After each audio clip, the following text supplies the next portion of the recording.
Michel-Yves Bolloré et Olivier Bognassi ont sorti un livre intitulé Dieu, la science, l'épreuve, et sous-titré L'aube d'une révolution. Et en bandeau de l'édition La science, nouvel allié. Alors j'ai regardé l'interview de Bolloré sur la chaîne YouTube Les Incorrectibles, où bien sûr il fait la promo de son livre. Et alors, j'ai entendu beaucoup de conneries à ce sujet. Alors, à première vue, ça me semblait intéressant. Déjà, voilà, ça a éveillé ma curiosité. Tiens, comment, avec l'aide de la science, hein, on va arriver à démontrer, avec des preuves, parce que le mot preuve est utilisé, l'existence de Dieu. Et malheureusement, ça s'est très vite écroulé d'ailleurs, parce que à un moment donné, il donne les 3 preuves de l'existence de Dieu, qui ne sont absolument pas des preuves. Alors je vais revenir un peu en arrière. On va parler des religieux, des athées et des gnostiques ou agnostiques, ou des déistes, comme vous voulez. Il y a ceux qui ne croient en rien, donc qui n'ont pas de religion, athées, mais aussi voilà, matérialistes par exemple. Ils ne croient pas du tout en un être, une entité cosmique. Donc ces gens-là, ils vont dire, bon ben voilà, c'est le chaos, c'est le hasard qui a créé l'univers, qui fait que l'univers est là, etc. Nous, et voilà, c'est la chance, le hasard, les molécules, les atomes qui se regroupent, les êtres vivants. Il y a plein de questions comme ça auxquelles l'homme n'a pas de réponse, mais ces gens-là, voilà, ils savent, ils se disent, bah, de toute façon, on en avait encore moins au début, et avec la science, justement, on a acquis beaucoup de connaissances, on a eu beaucoup de réponses, mais il y a encore une tonne de trucs qu'on ne sait pas. Par exemple, voilà, comment passer de la non-vie à la vie, pourquoi la vie est apparue, au niveau de l'univers. Est-ce que l'univers a une origine et aura une fin? Ça peut être une théorie, ou alors une autre théorie avec le Big Crunch suivi du Big Bang, un univers qui se contracte et se dilate à l'infini. Mais dans ce cas-là, pourquoi il est là, cet univers? Le temps infini est inconcevable pour l'esprit humain, mais soit voilà, l'univers est infini, il a toujours été là, il sera toujours là, ou soit il a vraiment une origine, mais dans ce cas-là, d'où il est parti? Et c'est vrai que, donc il emploie cet argument, la question du ex nihilo. C'est, apparemment, tout le monde est d'accord pour dire que rien ne peut être créé à partir de rien, justement. Le néant ne peut pas créer de la chose, créer de la matière, de l'énergie. Donc on se dit, mais alors voilà, s'il a une origine, comment il est apparu, quoi? D'où il est arrivé? Et donc ça, c'est des questions qu'on n'a pas. Mais de la même raison qu'on ne savait pas plein de choses avant et qu'on donnait comme raison les dieux, par exemple pourquoi il pleut, etc., mais maintenant on le sait, et pourtant ça n'a rien de divin. Donc là, des choses qu'on ne sait pas, et peut-être qu'on ne saura jamais à l'échelle de l'humanité, on mourra peut-être bien avant, mais en tout cas, c'est des questions effectivement qu'on ne sait pas. Et donc les matérialistes vont vous dire, eh ben on ne sait pas, mais c'est pas parce que c'est quelque chose de magique, hein, c'est juste qu'on ne le sait pas. Et on le saura peut-être jamais, ou on le saura peut-être un jour, mais voilà. De l'autre côté, il y a donc les déistes ou les gnostiques, il y a ceux qui vont croire en un dieu, ou des dieux, parce que là aussi, il utilise souvent le mot, il dit que c'est un dieu créateur. Donc déjà, c'est complètement biaisé par sa vision catholique, en fait. Parce que pourquoi ça serait un dieu? Ça pourrait être des dieux. Donc voilà, soit on croit en une ou plusieurs entités divines, on va dire, qui auraient du coup créé cet univers.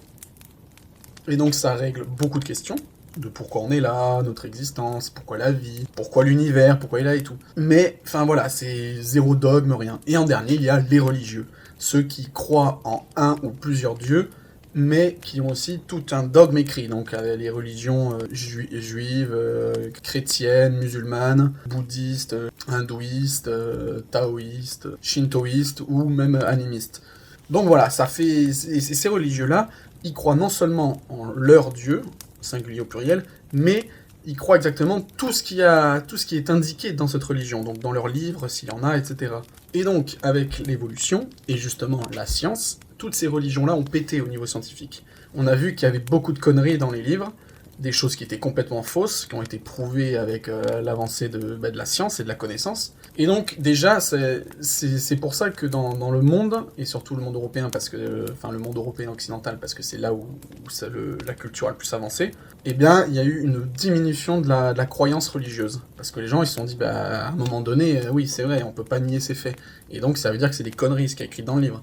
Donc, soit les gens, ils restent religieux et ils se bouchent les oreilles en faisant « j'ai rien entendu, je m'en fiche », soit ils peuvent rester religieux, croire toujours en leur Dieu et admettre certaines choses du livre, mais se dire « il y a peut-être eu des modifications humaines », parce que ça pourrait être justifiable de dire que c'est des humains qui ont peut-être dévoyé certains trucs et tout, et ça expliquerait, parce que si vraiment ces croyants-là se disaient « Non, mais c'est vraiment Dieu qui a dit ça », bah, ça voudrait dire que Dieu est un culte. Et si la personne croit en Dieu, ça paraît absurde de dire que le Dieu est bête. Donc, ça peut être que ça, c'est que ce qui est écrit dans les livres, ce n'est pas l'œuvre de Dieu, mais l'œuvre d'humains qui ont peut-être ajouté des trucs ou quoi. Ceci étant dit, dans son interview, il dit donc que la science, donc qui a d'abord donné un coup de pied dans la religion, en fait, ça n'a pas tout expliqué. Et en ça, je suis d'accord, parce qu'elle a fait que démontrer des choses qui étaient fausses dans les livres religieux, mais à aucun moment, et je pense qu'elle ne le pourra jamais, dire qu'il n'y a pas de Dieu. On ne peut pas prouver l'inexistence de quelque chose. Par exemple, si je vous dis qu'il existe des éléphants roses avec des ailes, vous, même si on s'entend que ça n'existe pas, vous ne pouvez pas me prouver scientifiquement qu'il n'en existe pas. Donc, au niveau même scientifique, on ne peut pas prouver qu'il n'y a pas une entité cosmique. On peut démonter les écrits religieux pour dire regardez, ça et ça c'est de la merde, c'est faux. Mais par contre, dire Dieu n'existe pas, c'est pas possible. La science n'a jamais dit Dieu n'existe pas. Elle a montré des choses de notre entourage qui ont fait que ça décrédibilise les livres religieux, mais pas l'existence d'un dieu ou d'une entité, ou de plusieurs dieux. Et là, dans son livre, le problème, c'est qu'il dit que c'est grâce à la science qu'il montre des preuves de l'existence de Dieu.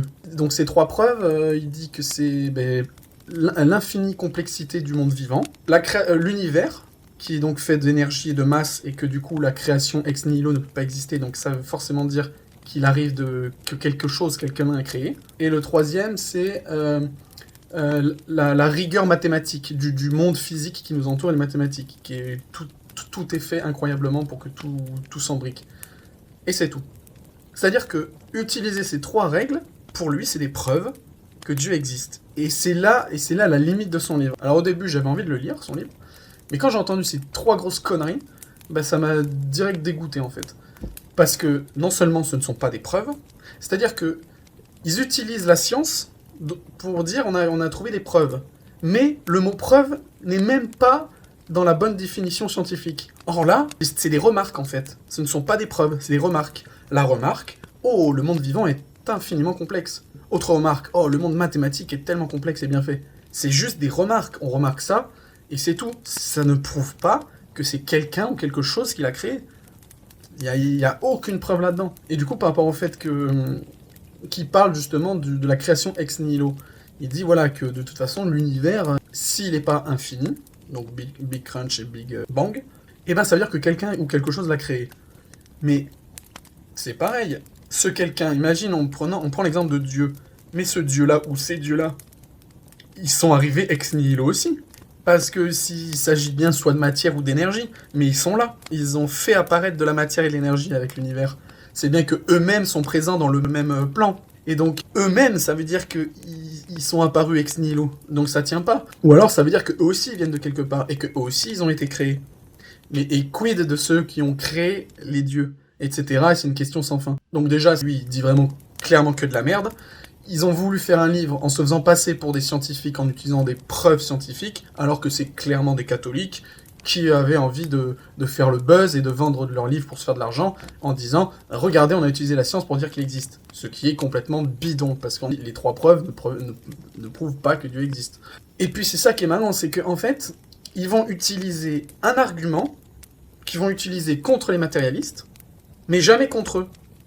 C'est-à-dire que justement, le fameux argument de la création des choses, c'est Dieu. Donc c'est soit t'y crois pas et tu sais pas, tu te dis bah alors pourquoi c'est là, soit t'y crois, et donc tu utilises le Joker Dieu pour dire de toute façon il n'y a pas à réfléchir, c'est Dieu qui a créé. Mais il s'arrête là. À la limite, les croyants, les religieux, je comprends qu'ils s'arrêtent là parce que c'est leur dogme. Ils se disent de toute façon Dieu, il n'y a rien au-dessus, c'est ce qu'il y a écrit, c'est ce qu'on a appris, donc on cherche pas, on réfléchit pas, on cherche pas à s'expliquer les choses. Mais pour cette personne qui s'est prétendu avoir fait un livre scientifique, il a fait la même chose. Il a vu ces 3 preuves, et il s'est dit « Ah mais donc c'est Dieu !» Et stop. Sans se poser la question de Dieu. En se disant « Mais alors ce Dieu, est-ce qu'il est infini ? D'où il vient ? Il a été créé ex nihilo, mais même lui, scientifiquement, il dit que c'est impossible d'être créé ex nihilo, mais par contre, du coup, Dieu, ça ne dérange pas qu'il soit créé ex nihilo. Si vous avez un esprit scientifique, vous ne pourrez jamais répondre à la question, et c'est là le problème, c'est que la science et la religion, pour moi, ne pourront jamais être ensemble. Alors certes, du coup, il y a beaucoup de scientifiques actuellement qui sont déistes ou religieux. Généralement, ils sont plus déistes que religieux. Parce que ils savent qu'il y a beaucoup de conneries dans les livres, mais ils pensent quand même que voilà, il y a un dieu, ou on va dire des dieux qui ont créé les choses. Mais ils s'arrêteront toujours à la question finale. C'est dès qu'ils utilisent le mot Dieu, comme un joker, on peut plus rien dire. Ils ne vont pas au bout de la chose. Ils se disent pas, mais qui l'a créé, d'où il vient. Ce que le matérialiste fait avec l'univers, le croyant ou le déiste devrait se la poser avec Dieu, s'il avait un esprit scientifique jusqu'au bout. Et or, ce n'est pas le cas.